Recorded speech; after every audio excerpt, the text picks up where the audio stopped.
My name's Bex, so I help out with all the sessions. I've been here for only like 2 or 3 months, I think it is. I've already lost track, but I've been working for creative support since the end of 2018, so I just needed a sort of a change in pace, I guess, from working in services. So here you've got a bit more chance to sort of get involved in co-producing activities, days out, starting up little projects like the big event and stuff like that. So I guess you can get a bit more stuck in. It's a lot of fun here. It's a very lively place to be. Do you have any background in teaching or anything? I actually don't know. So I got the job of creative support pretty much fresh out of uni. But when I did a gap year in Australia, I did a bit of French tutoring because I speak French. But that's literally it, and that was 1-to-1, and I had like 1 or 2 people that would see me regularly. So no, not really. But you never done any creative writing? No. So I had English language and literature as an A level, and I fell in love with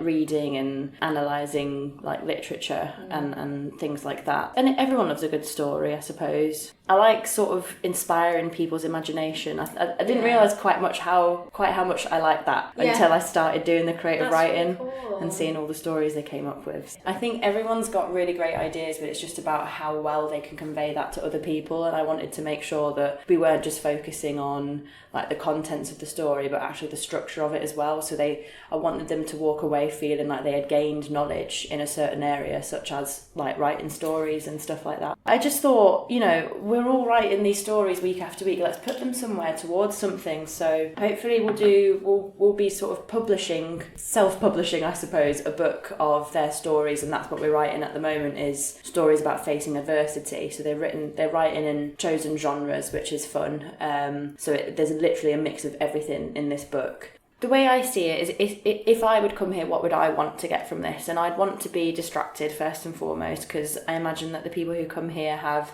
many things that they're dealing with all at once, or, it just offers that chance of escapism a little bit. And I think that's what stories can do for people. It transports you to a different place for a certain period in time, and it's really nice to just be somewhere else and be with different people. And so that's what I want them to leave with, is a sense that they can also impart that on other people as well, I suppose. Not only can they either choose to completely imagine a new setting, a new, fantasy world or whatever in their stories, or they can work through their own issues via their stories as well, and just and sort of use that as a way of processing things as well that have happened to them, which is a lot of what happens in... I remember when I was younger, I used to read Jacqueline Wilson, and Jacqueline Wilson's books used to have, I guess, what some people would call heavy content about, what's it called, children's homes and bereavement and loss and all this, things like that. It helps you process them easier.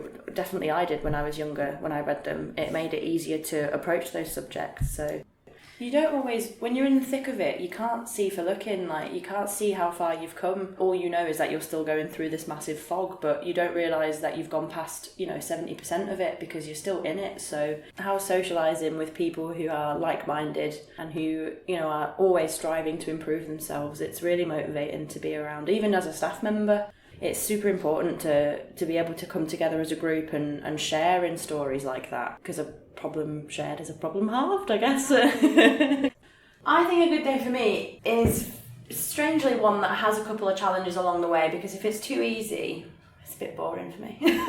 No, I like it. This morning, for example, was a good day for me. Not everyone got on with the exercise that I set, but I like that because I don't necessarily know on the day how it's going to go. Some people might respond really well. I had a couple of people that just got on with it, which was really good. But it's also really good when people don't get on with it, because it lets me know what I need to do in the future to adjust to it as well. I like knowing that I've done all I can to make someone feel comfortable in the session. Yeah. I don't want to ever make anyone feel like they're less than, that they can't achieve what I'm setting out. So I like it's that little special attention that some people need sometimes to get by, and I'm very similar. I have ADHD, so sometimes I need a little bit more help here and there. Yeah.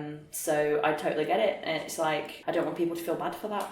I struggle to ask for help as well. Some people need a bit of a nudge in the right direction, and that's absolutely fine. I don't want anyone to ever feel bad for that. I think that's what a good day is knowing that I've helped everyone appropriately at the level that they need the help, without taking away their independence too much.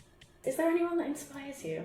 There's someone in the company called Debbie Seeds, and she has been working with me. She was my service manager. I just don't know how she does it. Like, there's always that one person in your life and you just literally is a superwoman. Like, I don't know how she does it. She's so kind and understanding and caring. So she just inspires me to, like, I want to be like her. Like, I just want to, I think that's what inspiration is, isn't it? Like, when you want to be like someone, if someone inspires you, you want to be more like them. Just super supportive person, super supportive.